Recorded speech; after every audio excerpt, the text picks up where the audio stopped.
Aujourd'hui, donc, on va faire la correction de l'examen des probabilités, session ordinaire, donc des sections DE.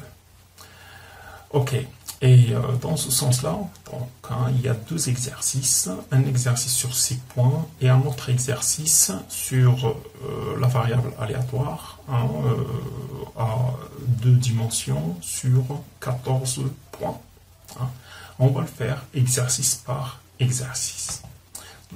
Alors, le premier exercice, qu'est-ce qu'ils nous disent? On a 25 candidats qui se présentent à un concours dont 10 sont de la FEG de Bnimlel. X désigne le nombre de candidats qui arrivent de la FEG de Bnimlel, donc qui participent au concours. Si vous avez 10 candidats qui sont retenus à ce concours, indiquez premièrement la loi de probabilité que suivra X. Deuxièmement, calculez la probabilité pour que 5 candidats de la FEG soient sélectionnés. B, que dans l'échantillon sélectionné, vous avez autant de candidats de la FEG de Bnimlel que de candidats qui arrivent d'autres établissements. Et la dernière question, donc c'est pas plus de 2 candidats, donc la probabilité pour que pas plus de 2 candidats de la FEG de Bnimlel soient sélectionnés. Très bien, on va commencer donc par la première question. Il s'agit d'indiquer la loi de probabilité. Et donc la loi de probabilité, il faut voir l'énoncé. On va faire une figure qui explique bien cela pour pouvoir dégager la loi. Mais ce qu'il faut savoir, c'est que ici, pour vous rapprocher donc de la solution ou de la loi, vous avez 25 candidats, donc une population de 25 candidats, 10 candidats parmi les 25 qui sont de la FEG, donc 10 de la FEG et 15 qui arrivent des autres établissements. X désigne le nombre de candidats qui arrivent de la FEG. Donc, si on a sélectionné un échantillon de 10, donc regardez, vous avez une population de 25, un échantillon de 10 candidats. Dans les 25, vous avez 10, première catégorie, des étudiants qui arrivent de la FEG, et une deuxième catégorie. Donc, on a 2 catégories. Il suffit de voir, maintenant, donc, lors de la sélection, on ne peut pas sélectionner un candidat et le remettre dans la population et le resélectionner. Donc, ici, le tirage se fait sans remise. Donc, tirage sans remise, 2 catégories. Cela signifie qu'on est dans le cadre donc de la loi hypergéométrique. Très bien, on va voir la solution. Une population N, la taille de la population, grand N, de 25. On a 10 qui sont de la FEG de Bnimlel. Donc, on s'intéresse aux 10 candidats. C'est le succès. Donc, le succès, c'est d'avoir un candidat donc, parmi les 10. La deuxième catégorie, donc, elle est composée par 15 candidats qui arrivent d'autres établissements. Si on veut travailler avec les pourcentages, donc on va faire 10 sur 25, 15 sur 25. Donc, ici, on aura 40% de candidats qui arrivent de la FEG, de la population, et 60% des candidats qui constituent les autres établissements. Ceci dans la population. On a choisi un échantillon puisqu'on va sélectionner des candidats. Et donc, on va sélectionner 10 candidats. X est égal, donc ici, à 5 candidats qui arrivent de la FEG, qu'ils soient donc parmi l'échantillon sélectionné. Si X est égal à 5 ici, donc automatiquement, donc les autres établissements, on aura 5, puisqu'il s'agit de retrancher N moins X. Comme ce qu'on a fait ici, donc grand N moins N1, ça va vous donner N2. Donc, petit n moins x, ça va vous donner n moins x, donc la deuxième catégorie des candidats qui arrivent des autres établissements. Ok, on a schématisé l'énoncé de l'exercice, on est dans le cadre de la loi hypergéométrique, on va donner plus de critères. Donc ici, regardez, on a un tirage, le tirage se fait sans remise, donc c'est un tirage dépendant. La variable aléatoire x désigne le nombre de candidats qui sont originaires de Bling-Lehl, succès, et qui représentent le succès. Et du coup, donc, on a un échantillon de 10, ça veut dire que x, ça va prendre les valeurs soit on ne sélectionne aucun candidat, et donc x va prendre 0. Si on a un seul candidat, et donc x, ça va prendre 1. Et x peut prendre des valeurs jusqu'à 10, jusqu'à la taille de l'échantillon. Donc la taille de l'échantillon, petit n, est égale à 10. Et la taille de la population, on a grand n, est égale à 25. Et du coup, on peut écrire que x va suivre une hypergéométrique de paramètres. La taille de la population, 25. La taille de l'échantillon, 10. Et le pourcentage que représentent donc ces candidats dans la population, et qui est de 40%. Très bien. On passe à la deuxième question. Dans la deuxième question, qu'est-ce qu'ils nous disent? De calculer les probabilités. Et puisqu'on sait qu'on est dans le cadre de la loi hypergéométrique, d'accord, il suffit juste d'appliquer la formule. Et appliquer la formule, pour nous, c'est le fait d'écrire ceci. Hein? La formule, c'est la suivante. La probabilité pour que grand X soit égal à petit x, à la formule donc de la loi hypergéométrique, qui est égale à quoi?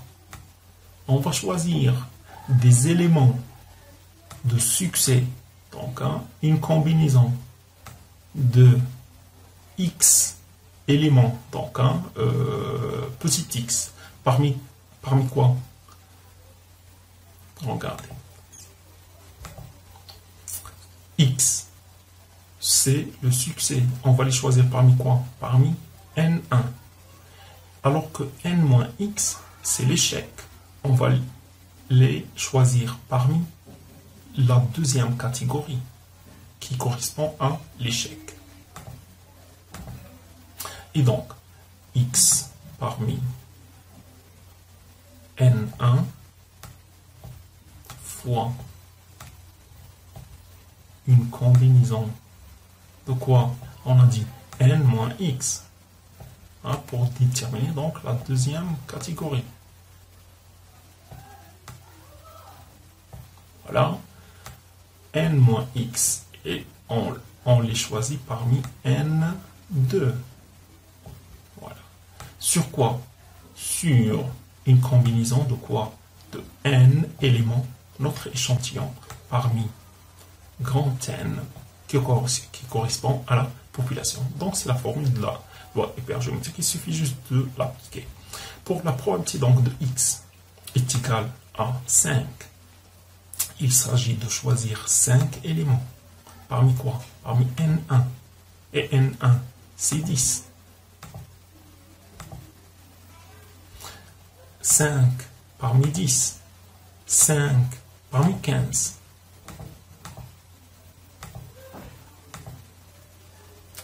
Et 5 parmi 15, sur quoi? Une combinaison de la taille de l'échantillon est égale à 10 sur la taille de, parmi donc grand N, qui est la taille de la population de 25.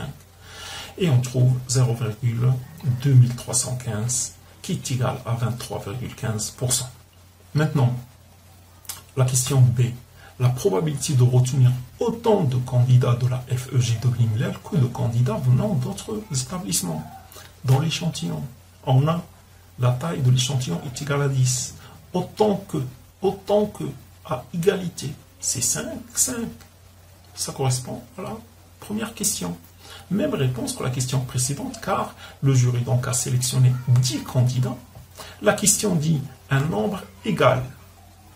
Autant un nombre égal entre la FEG et les autres établissements. Donc 5 candidats de la FEG et 5 candidats des autres établissements. La troisième question, donc, c'est la probabilité pour que pas plus de 2 candidats soient de la FEG. Pas plus de 2 candidats. Donc, 2 candidats, c'est le maximum. Et donc, on peut avoir 2, on peut avoir 1, et on peut avoir personne. 0. Et donc, la probabilité que x soit inférieur ou égal à 2, c'est la probabilité de x est égal à 0, plus la probabilité de x est égal à 1, plus la probabilité de x est égal à 2. On va appliquer cette formule. Okay. Et donc, on l'applique. Donc, ici, 0. Donc, 0 parmi quoi? Parmi n1, parmi 10. Et si on sélectionne 0, donc, n moins 0, c'est 10. Parmi 15. 10 parmi 25, etc. pour 1 et pour 2. Et on arrive donc à 0,1048 qui nous donne 10,48%. On va faire le deuxième exercice qui concerne donc la variable aléatoire. Qu'est-ce qu'on a? On a un tableau, donc vous avez le tableau suivant qui donne la loi jointe donc, de l'intersection entre x et y. X, ça prend les valeurs moins 2, 0 et 2. Y, ça prend les valeurs moins 1, 0 et 1. Et on a donc la loi jointe. Très bien. Trouvez la valeur de alpha en justifiant votre réponse. Première question. Deuxième question, donnez les lois marginales de x et de y. Troisième question, il s'agit de calculer l'espérance et la variance de x et de y. De vérifier l'indépendance du couple. Quand on dit vérifier l'indépendance, voir s'ils sont indépendants ou pas. S'ils ne sont pas indépendants, donc vérifier leur dépendance. Très bien. Quatrième question, donner la loi conditionnelle de x, sachant y est égal à moins 1. Et déduire de ce fait l'espérance de x, sachant y est égal à moins 1. Cinquième question, il s'agit de calculer l'espérance de x et y, la covariance x et y, et calculer également le coefficient de corrélation entre x et y, et d'interpréter les résultats. Sixième question, on pose z est égal à x moins y, donner la loi de probabilité de z, et calculer l'espérance de z et la variance de z. Donc on va attaquer l'exercice question par question. Premièrement, il s'agit de trouver la valeur de alpha en justifiant la réponse. Comment faire? Donc, tout simplement ici, on sait que la somme des probabilités est égale à 1. Et donc à travers ça, on peut dégager alpha. D'accord? Ou bien la somme des lois marginales de x d'un côté ou bien de y de l'autre côté, elle est égale à 1. Et donc, à travers ça, on peut dégager donc alpha. Ok. Alors, la valeur de alpha, c'est quoi? C'est la somme des probabilités qui est égale à 1. Donc, on trouve que alpha est égal à 0,15. Les lois marginales de x et de y, on les fait comme suit. Donc, vous avez les valeurs de x, les valeurs de y. Et donc, les lois marginales, c'est les pi points qui correspondent aux x et les p points j qui correspondent aux y. On a ces probabilités, donc 0,05 plus 0,15 plus 0,15, c'est 0,35. Et donc, P point. Donc la somme, dans ce sens, c'est 0,35. Ici, 0,10, 0,20, 0,30, 0,35. 0,15, 0,5, 0,5, c'est 0,20, plus 0,10, ça me donne 0,30. Dans l'autre sens, 0,05, plus 0,15 c'est 0,20, plus 0,10 c'est 0,30, et ainsi de suite. Et donc, de cette façon, donc, on a fait loi marginale. Pour vérifier, on fait les sommes. 0,35 et 0,35 c'est 0,70, plus 0,30 c'est 1. 0,30 plus 0,40 c'est 0,70, plus 0,30 c'est 1. Donc, nos calculs sont justes. Troisième question, calcul de l'espérance et de la variance des variables aléatoires x et y, avec vérification de leur indépendance. Premièrement, on calcule l'espérance. L'espérance, c'est quoi? L'espérance de x et l'espérance de y. L'espérance de x, c'est la somme des xi fois les pi, ou l'inverse, somme des pi fois xi. Très bien. Donc, on va faire somme des pi xi, somme des pi xi. D'accord? Comme on a vu là, donc. Okay.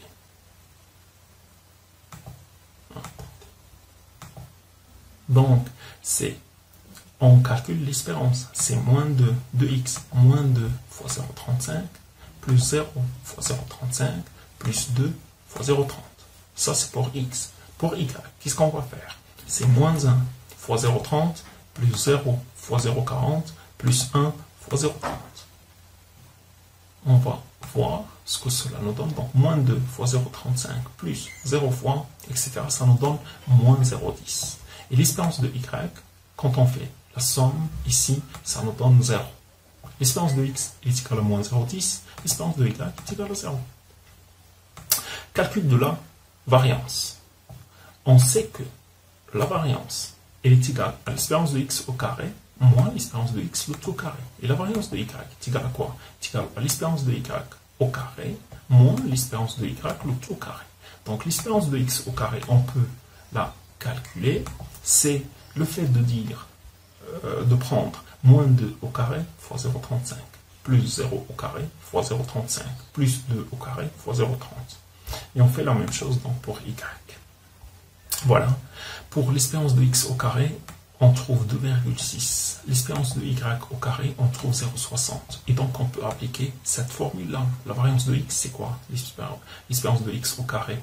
On a l'espérance de, l'espérance de x au carré. On l'a, c'est 2,6. Donc 2,6. Moins quoi? Moins l'espérance de x le tout au carré. On a déjà calculé l'espérance de x. C'est moins 0,10. Moins 0,10 au carré. Et du coup, c'est 2,6 moins 0,10 au carré. Ça nous donne 2,59. On procède de la même façon pour la variance de y. On trouve 0,60. Et donc, l'écart type de x, c'est la racine carrée. Donc, de 2,6, c'est 1,61. Et l'écart type de y, on trouve 0,7746. On vérifie l'indépendance du couple.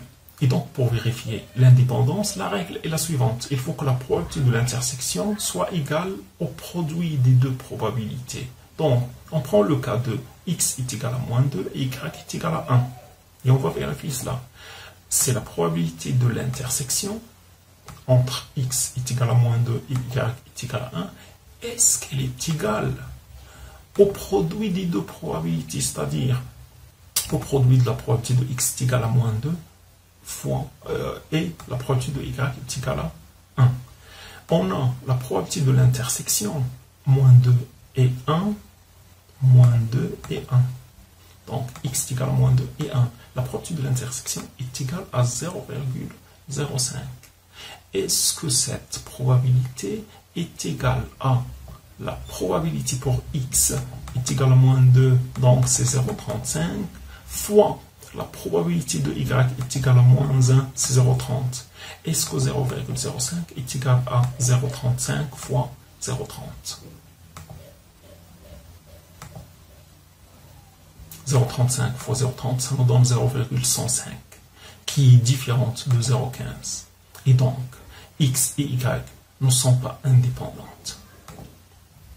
La loi conditionnelle de x sachant y est égale à moins 1, donc on va prendre les valeurs de x, c'est moins 2, 0 et 2, et la probabilité conditionnelle, donc sachant y est égal à moins 1.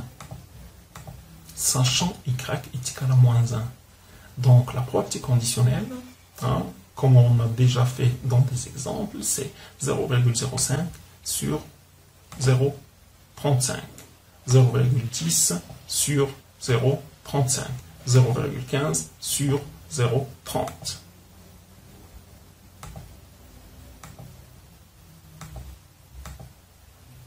Voilà. Et donc, cela doit nous donner 1.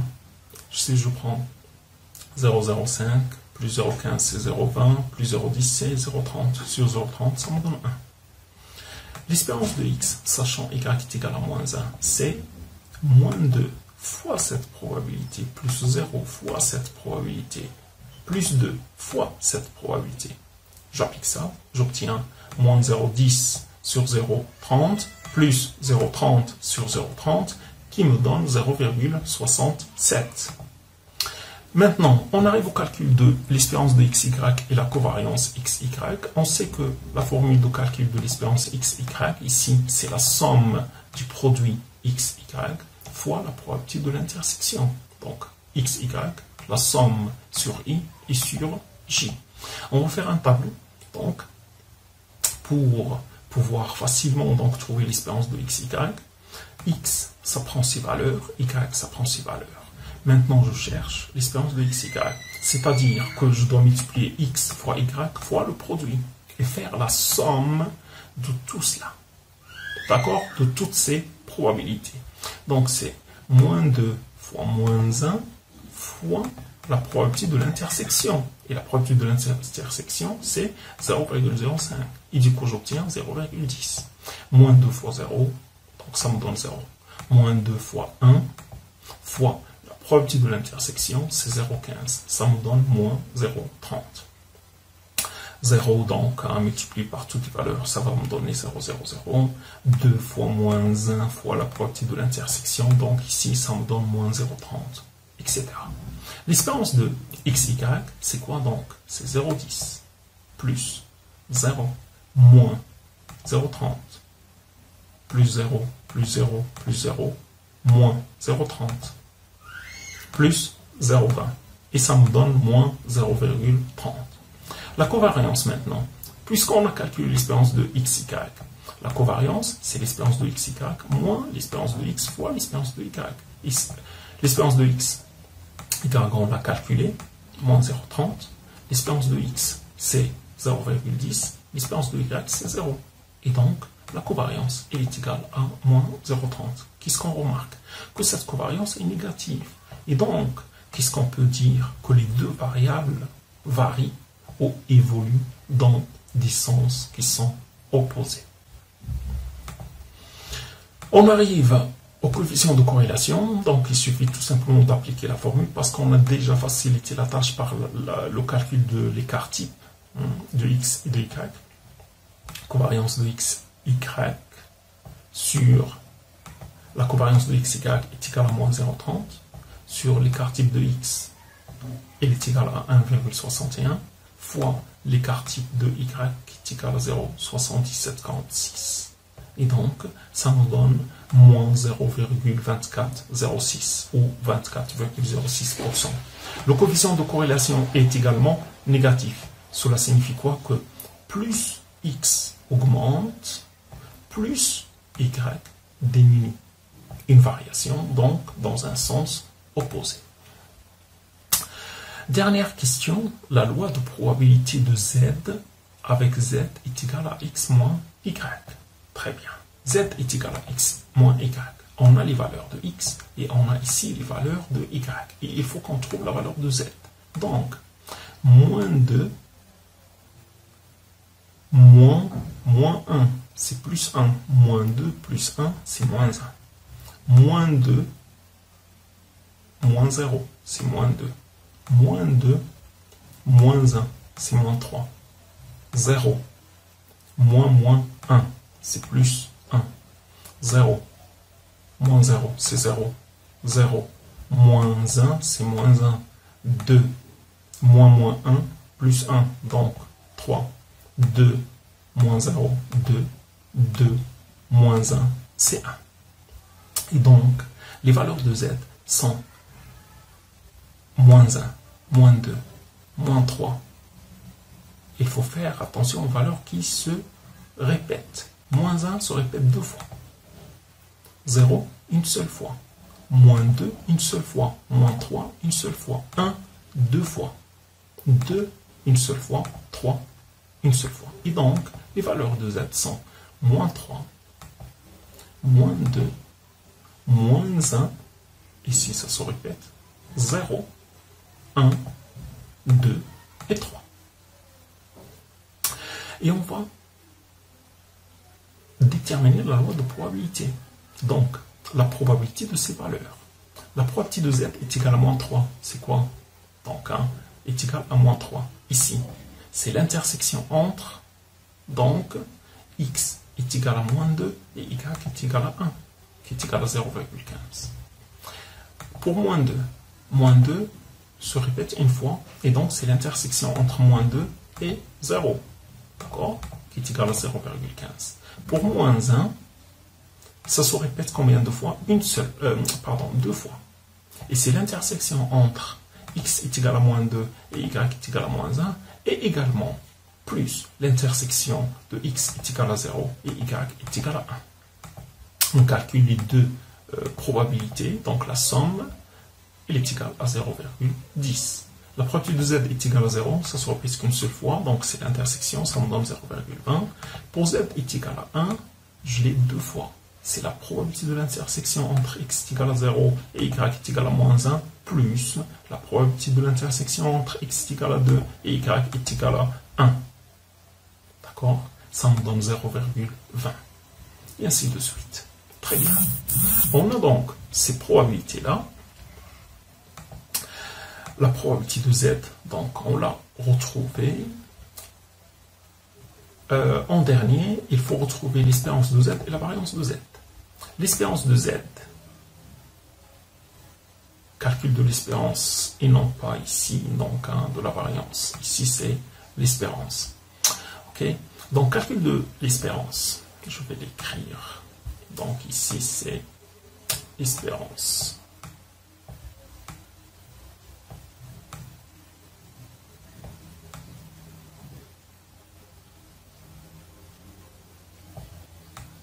De l'espérance.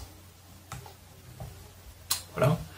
Et donc, dans ce sens, regardez, le calcul de l'espérance, comme z est égal à x moins y, donc on peut appliquer la formule. L'espérance de z, c'est l'espérance de x moins l'espérance de y.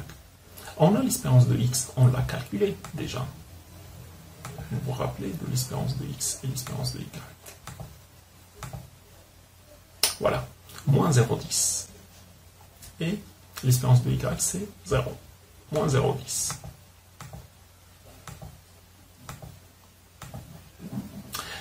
Voilà. Moins 0,10, moins 0. Ça nous donne moins 0,10. Et donc l'espérance de z est égale à moins 0,10. On peut vérifier cela à partir du tableau. Calcul l'espérance de z, c'est quoi? C'est la somme des PI, ZI, moins 3 fois 0,15, qui nous donne moins 0,45, plus moins 2 fois moins 0,30, qui nous donne 0,60, plus moins 1 fois moins 0,10, moins 1 pardon, fois 0,10, ça nous donne moins 0,10, et ainsi de suite. On fait la somme, on trouve moins 0,10. Et donc, avec cette méthode, on trouve le même résultat. L'espérance de z est égale à moins 0,10. Ça veut dire que nos calculs sont bons. On arrive maintenant au calcul de la variance. La première méthode, on applique la propriété de la variance dans le cas, parce qu'il y avait une question, on a répondu à une question sur la dépendance ou l'indépendance, et on a trouvé que les deux variables donc sont dépendantes. Et donc, dans ce cas de la dépendance, la variance de z est égale à la variance de x plus la variance de y, moins 2 covariance de x, y. Attention, propriété, variance de z est égale à la variance de x plus la variance de y n'est applicable que dans les cas des variables aléatoires qui sont indépendantes. Voilà, je l'ai déjà montré dans une séance précédente. Donc on a déjà calculé la variance de x, elle est égale à 2,59. On a déjà calculé la variance de y est égale à 0,60 pour appliquer cette formule. Et on a déjà calculé la covariance qui est égale à moins 0,30. Et donc on applique la formule, celle-ci. La variance de z est égale à 2,59 plus 0,60 moins 2 covariances. 2 fois moins 0,30. On trouve 3,79. Ok, très bien. On l'a fait avec la formule. Maintenant, on va essayer de vérifier à travers une deuxième méthode. La variance de z. On sait qu'elle est égale à l'espérance de z au carré moins l'espérance de z tout au carré. L'espérance de z au carré, il faut la calculer. Et c'est pour cette raison qu'on a le tableau suivant. Donc, dans ce tableau, on a calculé la somme des PI, z et au carré. Qu'est-ce que c'est que c'est? Moins 3 au carré fois 0,15. Ça nous donne 1,35. Plus moins 2 au carré. Donc, c'est 4 fois 0,15. Ça nous donne 0,60, etc. Et on fait la somme, on trouve 3,8. Ok? 3,8. L'espérance de z au carré est égale à 3,8 moins l'espérance de z au carré on a calculé l'espérance de Z. L'espérance de Z, où est-ce qu'elle est? Elle est là. C'est moins 0,10 au carré. Et donc, moins 0,10 au carré, ça nous donne 3,79. Nos calculs sont bons. Et voilà, donc, on a fait la correction de l'examen de la session ordinaire de juin donc 2022. Merci de votre attention et à très bientôt. Au revoir.